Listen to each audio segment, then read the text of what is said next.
আমরা যখন কোনো রাস্তা দিয়ে যাই তখন হঠাৎ যদি কোনো বিড়াল রাস্তা কেটে পেরোয় তাহলে সেটিকে অশুভ বলে মনে করি। বাস্তবে আসল সত্যটা কি, চলো ভিডিওতে দেখা যাক।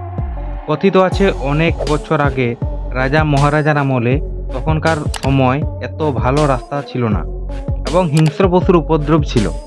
এর ফলে জঙ্গলের রাস্তা তো আরও ভয়ঙ্কর। তখন রাস্তা পেরোনোর সময় যদি হঠাৎ বিড়াল রাস্তা কাটতো তাহলে মনে করা হতো কোনো হিংস্র পশু তাকে তাড়া করেছে এবং এটি অনেক সময় ঠিক প্রমাণ হতো। তার জন্য তখন রাস্তা আর পেরোতেন না এবং এবং অনেকেই হিংস্র পশুর হাত থেকে রক্ষা পেতেন। এখন বিড়ালের রাস্তা কাটলে এটিকে অশুভ বলে মনে করা হয়, কিন্তু আসলে তা নয়, এটা একটা কুসংস্কার। ভিডিও ভালো লাগলে চ্যানেলটি সাবস্ক্রাইব করবেন এবং এমনি আরও অজানা তথ্য আমরা তুলে ধরবো।